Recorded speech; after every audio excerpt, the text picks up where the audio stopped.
Assalamualaikum warahmatullahi wabarakatuh.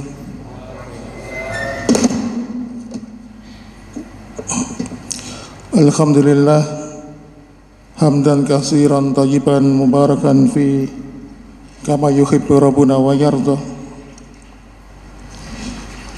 Asyhadu an la ilaha illallah wahdahu la syarika lah wa asyhadu anna Muhammadan abduhu wa rasuluhu alladzi la nabiyya ba'da.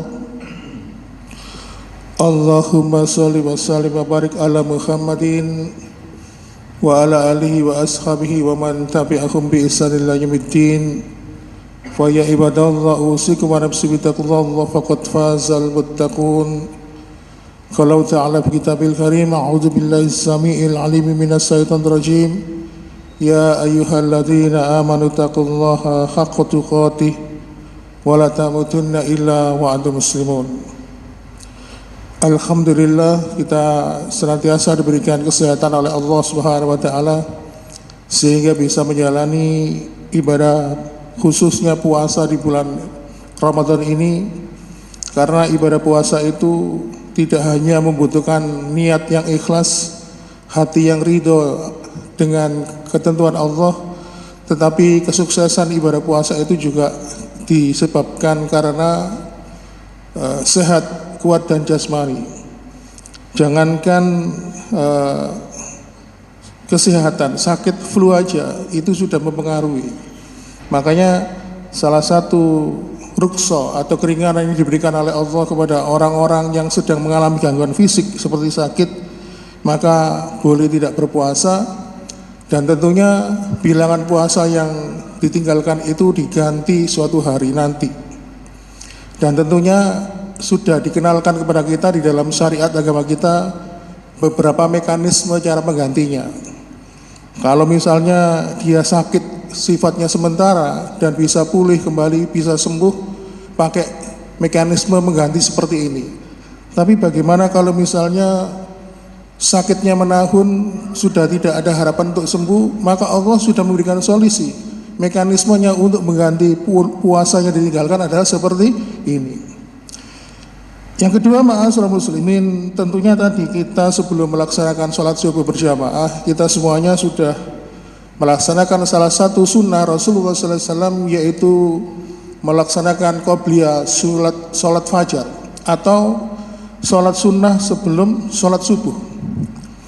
Dan sering disampaikan hadisnya adalah rakaatun fajri khairum minad dunya wa ma fiha.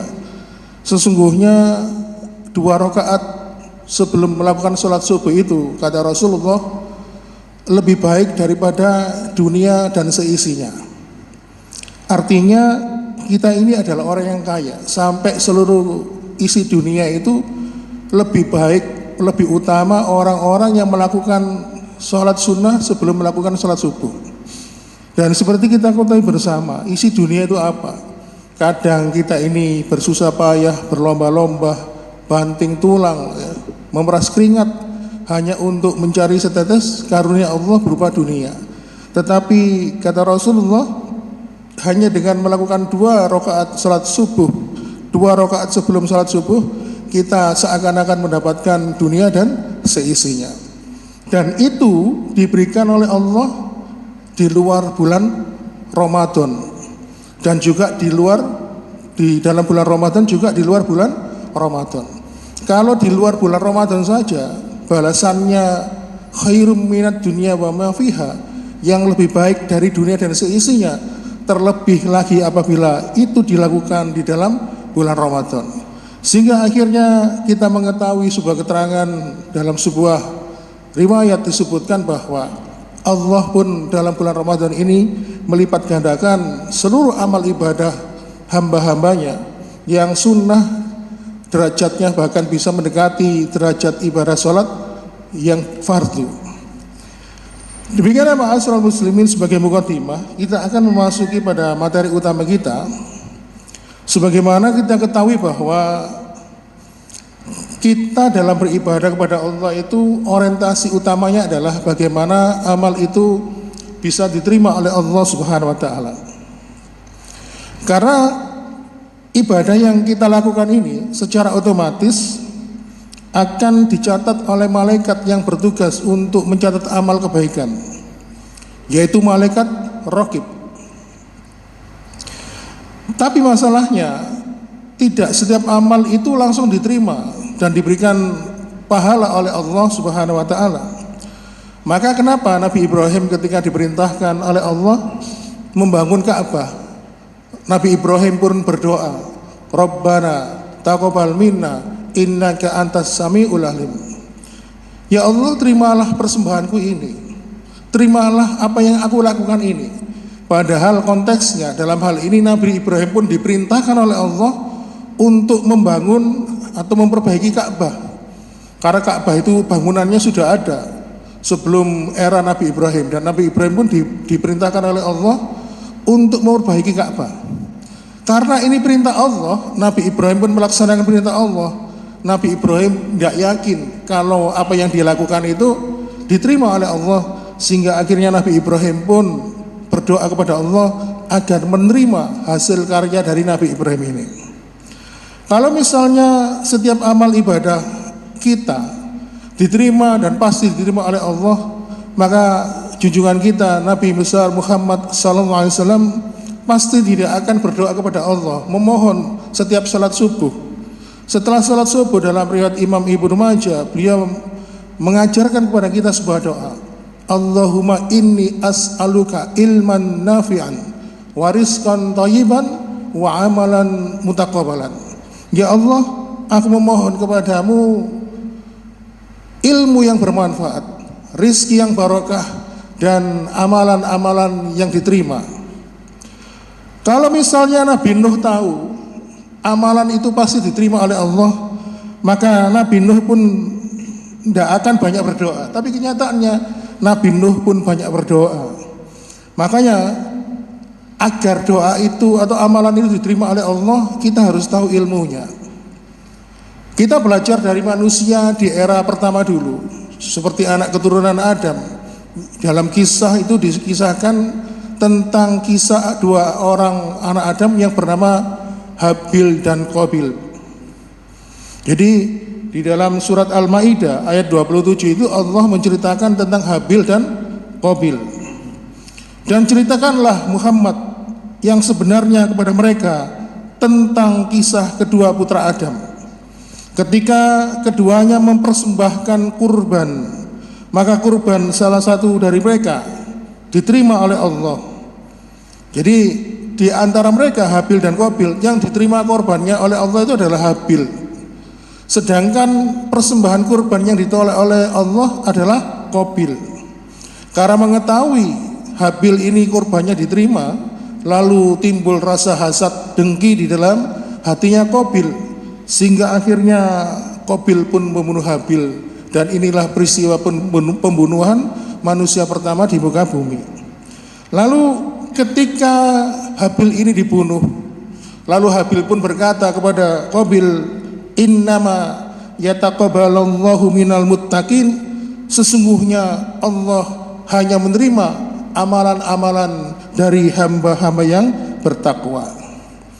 Jadi di sini kita menjadi paham bahwa syarat amal untuk diterima banyak sekali, Pak. Salah satunya adalah kita beramal itu karena dilandasi karena ketakwaan kepada Allah Subhanahu wa taala. Dan tugas yang paling berat bagi manusia itu adalah ketika menjadikan amalnya itu bisa diterima oleh Allah. Lalu kemudian masalah ini kita hubungkan dengan suasana kita yang saat ini sedang memasuki bulan Ramadan. Ketika kita menjadikan amalan-amalan ibadah kita selama bulan Ramadan ini, menjadikan amalan itu bisa diterima di sisi Allah Subhanahu wa taala, ternyata bukan perkara yang gampang.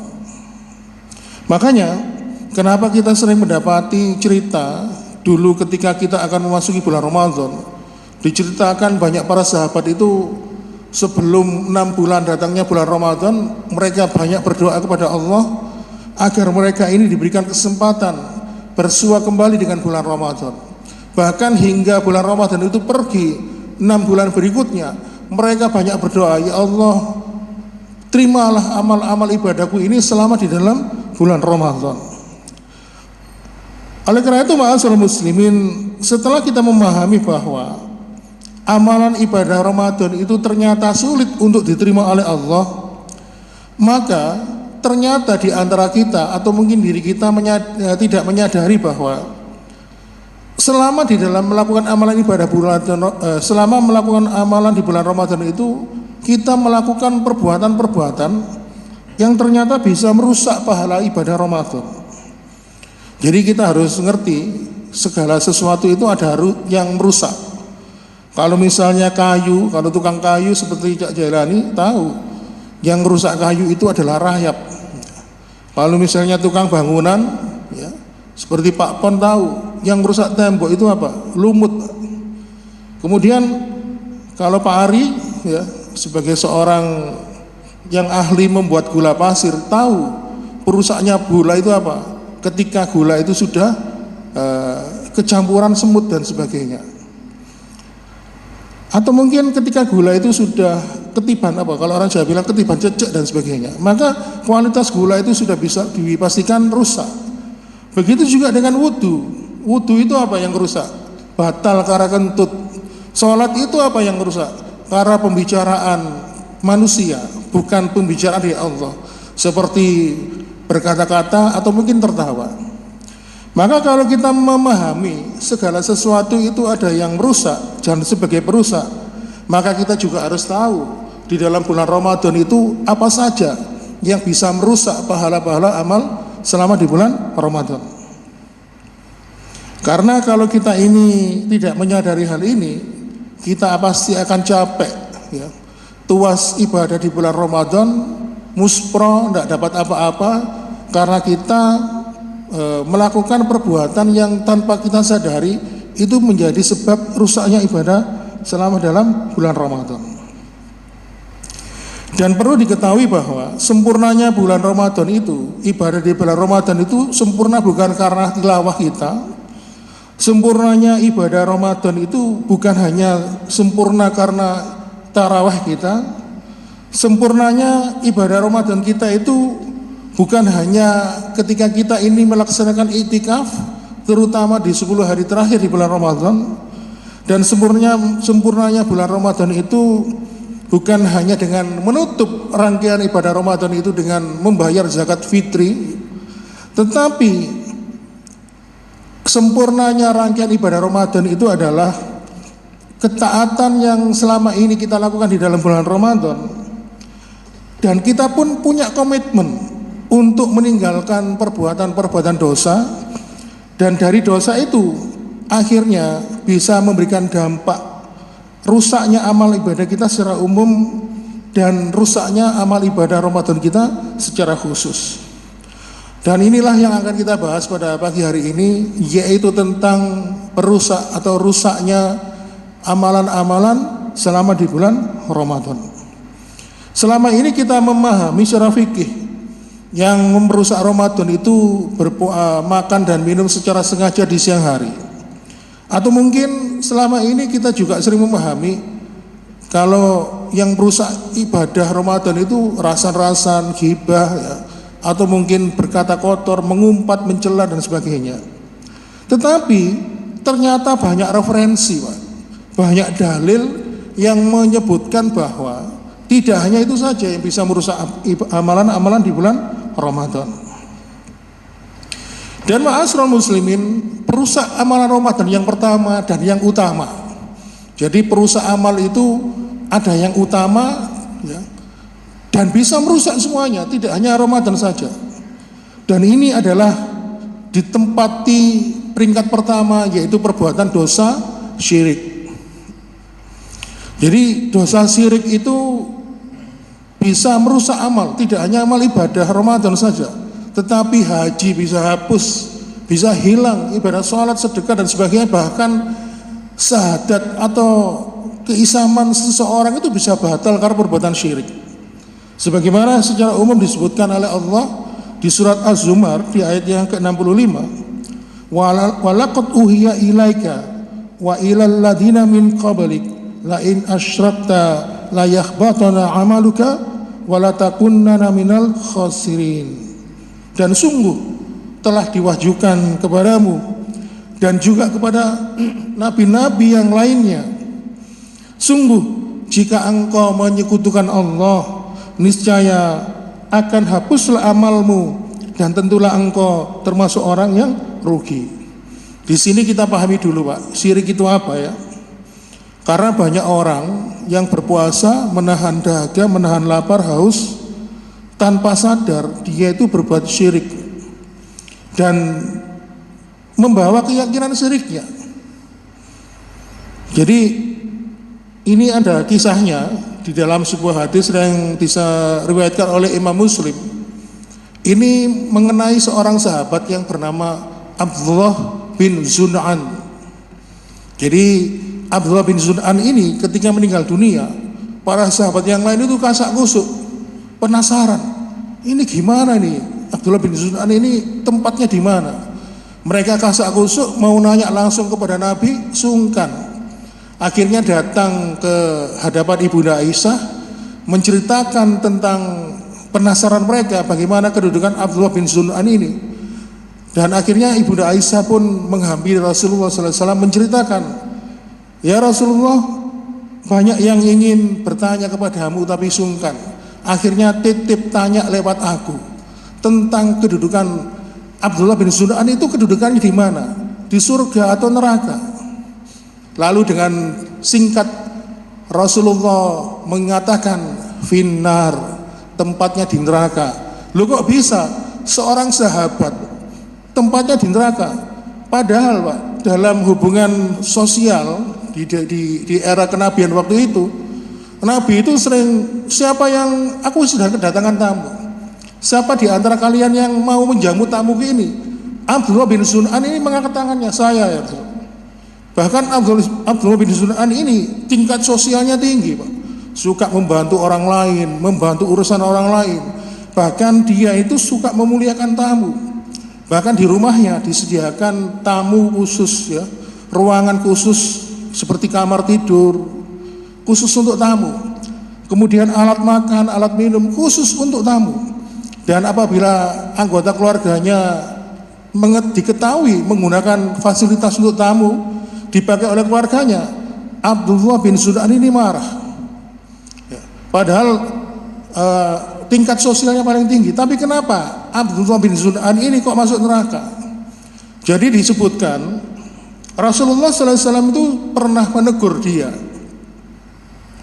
bahkan tidak hanya sekali negurnya. Jadi Abdullah bin Zun'an ini kalau berdoa Pak, ya tetap berdoa kepada Allah, berdoa seperti biasa gitu. Tetapi di penghujung kalimat doa itu, dia juga melampirkan doa-doanya, mentautkan doa-doanya kepada Lata, kepada Uzza. Dan Rasulullah SAW pernah menyampaikan, janganlah kau seperti ini. Tetapi Abdullah bin Zun'an ini pun tetap tidak mengindahkan nasihat dari Rasulullah SAW. Sehingga akhirnya apa? Dia dikatakan Rasulullah masuk ke dalam neraka karena di dalam hatinya ada keyakinan yang mengandung kesyirikan.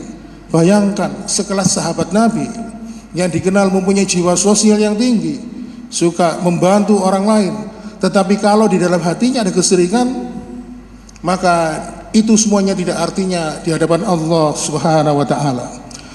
Oleh karena itu, ma'asyiral muslimin, syirik itu bukan menyembah batu, bukan menyembah patung, itu bukan syirik. Tapi itu adalah contoh perbuatan syirik. Nah, secara syirik ini, secara definisi dijelaskan oleh Rasulullah SAW dalam sebuah hadis, asyirku ada ja'ala lillahi nida wa huwa khalaquqa. Syirik itu mendatangkan tandingan kepada selain Allah, padahal kamu ngerti Allah telah menciptakanmu. Artinya apa? Kalau misalnya dia tahu Allah telah menciptakan dirinya, tetapi kenapa dia minta bantuan, minta pertolongan, minta rizki kepada selain Allah, dan hatinya ini disandarkan kepada selain Allah, padahal dia tahu Allah yang telah menciptakannya. Karena itu syirik ini banyak ragamnya, banyak macamnya. Maka barang siapa yang berpuasa itu berbuat syirik, Emangnya ada orang puasa berbuat syirik? Ada. Misalnya ketika bulan Ramadan ya, ada rapat keluarga. Misalnya ini, Pak, ada rapat keluarga tentang persiapan menikahkan salah satu anggota keluarga mereka nanti setelah bulan besar. Jadi ketika masuk bulan besar atau bulan Dzulhijjah ya, akan diadakan resepsi pernikahan. Rapatnya dilakukan waktu bulan Ramadan. Nah, ketika di dalam bulan Ramadan itu mengatakan, waduh, wetonnya itu dia lahirnya itu Senin Legi, sedangkan calon suaminya itu lahirnya seperti ini, nanti ketemunya seperti ini. Nah itu kalau misalnya dilakukan di bulan ini nanti gak enak, hidupnya akan susah. Makanya sebaiknya dilakukan di bulan besar, karena besarnya barokah katanya. Nah seperti ini keyakinan yang tidak boleh. Makanya walaupun dia itu melakukan rapat keluarga seperti itu, dan itu mengandung perbuatan syirik karena ada keyakinan kepada selain Allah Subhanahu wa taala. Maka jangan heran banyak orang berpuasa ketika di dalam hatinya ada kesyirikan, maka ibadahnya khususnya puasa di bulan Ramadan tidak akan diterima oleh Allah Subhanahu wa taala. Kemudian perbuatan dosa yang berikutnya yang bisa menghapuskan amalan-amalan di bulan Ramadan adalah yaitu kemunafikan. Karena orang munafik itu juga puasa, juga sholat, juga ibadah haji. Munafik itu kan menampakkan kekufuran di dalam hatinya, menyembunyikan kekufuran di dalam hatinya, tetapi menampakkan keimanan, ketaatan di hadapan orang lain. Contoh kasusnya adalah yang pernah kita bahas, sehingga akhirnya Allah Subhanahu wa taala menurunkan salah satu ayatnya di surat At-Taubah, mulai dari ayat ke-83 sampai 86. Itu menceritakan seorang tokoh gembong munafik yang bernama Abdullah bin Ubay bin Salul. Abdullah bin Ubay bin Salul ini, Pak, seorang tokoh gembong munafik. Bahkan Abdullah bin Ubay bin Salul ini sering bermajelis bersama Nabi, sering sholat diimami Nabi, sering ikut pengajarnya Nabi. Bahkan dia juga sering melihat bagaimana wahyunya Allah itu perantara malaikat Jibril diturunkan kepada Nabi. Tetapi semua ini tidak bisa menjadikan dia mendapatkan hidayah. Jadi orang munafik itu salah satunya karena apa? Pintu hatinya sudah ditutupi oleh Allah Subhanahu wa taala. Dan amalan-amalan orang-orang munafik ini pun tidak akan diterima oleh Allah karena mereka tidak jujur kepada Allah Subhanahu wa taala. Mereka hanya menampakkan ketaatannya, mereka hanya menampakkan ibadahnya di hadapan manusia, tetapi di dasar hatinya ada kekufuran. Dan orang munafik ini tempat tinggalnya di neraka adalah di neraka yang paling rendah tingkatannya, paling bawah. Lalu kemudian di atasnya orang-orang kafir dan begitu seterusnya. Itu contoh perbuatan orang munafik. Makanya kita ini harus berlindung kepada Allah Subhanahu wa taala agar kita ini bisa terhindar dari sifat-sifat kemunafikan. Dan salah satunya kata Rasulullah sallallahu alaihi wasallam, hati-hatilah dengan kemunafikan, dan salah satu tanda seseorang itu terkena sifat munafik adalah tidak suka menghadiri sholat fardu secara berjamaah. Kalau misalnya dia mengatakan tidak apa-apa Pak, namanya sholat nanti kan bisa, walaupun nanti subuh jam 4:04 habis sahur ngantuk, saya tidur dulu aja, nanti jam 5 kan masih ada waktu. Padahal kalau orang munafik itu ciri-cirinya begitu. Kata Rasulullah, ciri pertama, dia tidak suka menghadiri sholat berjamaah di masjid atau musola. Maka apabila kita ini di dalam diri kita ada rasa malas untuk melakukan sholat ibadah secara berjamaah di masjid, maka hati-hatilah, itu salah satu tanda-tanda munculnya kemunafikan. Dan munafik itu dibagi secara dua, ya. Ada yang mengeluarkannya dari keimanan, ada juga kemunafikan yang tidak mengeluarkannya dalam keimanan. Dan insya Allah apabila kita dikehendaki oleh Allah, kita akan membahas munafik, ya. Karena pembahasannya ini agak panjang, mungkin membutuhkan beberapa kali pertemuan. Kemudian yang ketiga, perbuatan dosa yang bisa membatalkan ibadah Ramadan itu adalah meninggalkan sholat. Ternyata Pak, banyak fenomena sekarang ini. Kalau saya kadang-kadang ketemu teman ya saya tahu dia memang nggak sholat. Semen poso, yo poso lah. Tapi nggak sholat, guyudan ya. Berarti sampean gak kelambi gak katok. Lho kok iso? Karena orang berpuasa itu seperti, dan orang yang puasa dan sholat itu seperti pakai baju dan celana. Kalau dia sholat berarti dia pakai baju, kalau tidak sholat berarti dia tidak, kalau dia puasa berarti dia pakai celana. Kalau tidak puasa berarti tidak katoan atau tidak pakai celana. Nah, teman saya akhirnya senyum aja. Tapi kebanyakan fenomena bulan Ramadan ini banyak sekali orang walaupun dia tidak sholat tapi juga ikut puasa. Karena mungkin karena efek bulan Ramadan, di mana Allah merahmati bulan Ramadan, memberkahi bulan Ramadan, sehingga banyak sekali orang-orang yang selama ini belum menampakkan ketaatannya, mereka tergerak hatinya ingin berkontribusi dalam ibadah puasa. Tetapi mereka lupa bahwa syarat diterimanya amal itu, rukun Islam itu harus lengkap, satu paket. Kita tidak bisa hanya melakukan satu atau dua rukun Islam aja. Sama dengan ibadah-ibadah yang lain. Makanya kita harus, kalau misalnya puasa, kita juga harus melaksanakan rukun Islam yang lain. Ya membayar zakat, ya mendirikan sholat. Kemudian kita juga harus bersyahadat, dan puncaknya kalau kita mampu, ya, kita harus menunaikan ibadah rukun Islam yang kelima, yaitu melaksanakan haji di tanah suci. Oleh karena itu ma'asyiral muslimin, ada sebuah dalil yang menyebutkan kalau seseorang itu meninggalkan sholat, maka seluruh amal ibadahnya itu akan ditolak oleh Allah Subhanahu wa Ta'ala. Contoh misalnya, ketika ada seseorang yang tidak sholat asar secara sengaja,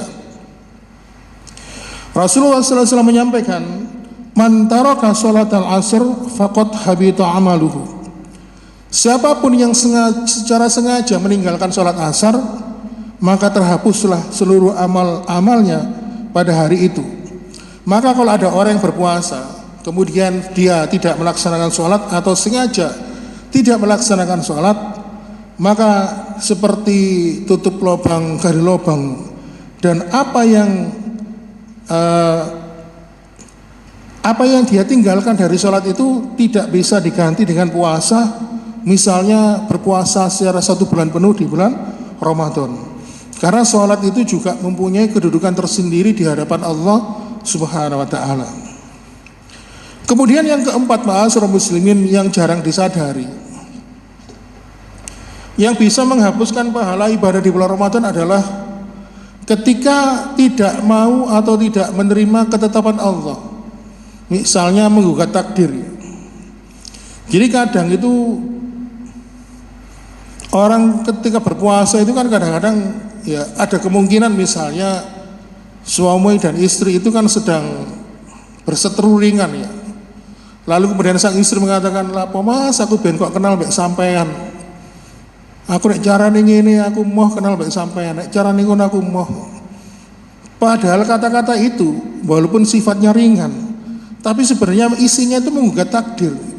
Dia tidak menyadari ketika dia dipertemukan dengan suaminya dulu, dengan pertemuan yang mungkin tidak bisa diduga, sehingga akhirnya terjadi perjodohan. Dia tidak nyadari bahwa itu adalah termasuk bagian takdir dan ketetapan Allah. Lapo aku biyen kok gak dadi gak kawin mbak iku ae sing enak nggo uripku. Lapo aku milih sampean, kadang-kadang gitu kan. Itu sering terjadi di masyarakat. Itu sama dengan menggugat takdir. Makanya Rasulullah SAW bersabda, "Salah satun la yaqbalullahu minhum sorfan wal adlan al-aq wal mananu wa tuqadibun bil qadar." Ada orang yang tidak akan pernah diterima oleh Allah, baik amalan wajib maupun amalan sunnah. Yang pertama, mereka adalah yang durhaka kepada orang tua. Yang kedua, mereka yang suka mengungkit-ungkit pemberian. Dan yang ketiga adalah mereka yang suka mendustakan takdir atau ketetapan Allah. Makanya ma'asyiral muslimin wa sumratal mu'minin rahimakumullah, menggugat takdir dan ketetapan Allah itu bisa menghapuskan seluruh amal ibadah kita, terutama dalam ibadah di bulan Ramadan ini. Kemudian yang kelima, yang terakhir, kita cukupkan pada pembahasan sampai 5 saja. Yang bisa menghapus pahala ibadah Ramadan itu adalah ketika ada seorang wanita atau seorang istri yang durhaka kepada suaminya. Jadi orang yang durhaka dengan suaminya itu, di samping sholatnya juga ditolak. Selama suaminya itu marah kepadanya, maka sholatnya itu tidak akan diterima oleh Allah. Kemudian malaikat pun mendoakan keburukan, mengkutuk dia sampai suaminya itu ridho atau memaafkan istrinya. Kalau misalnya Allah tidak menerima sholatnya, maka pasti Allah tidak akan menerima amal-amal yang lain. Oleh karena itu, ma'asyiral muslimin, inilah contoh perbuatan-perbuatan yang bisa merusak amal ibadah.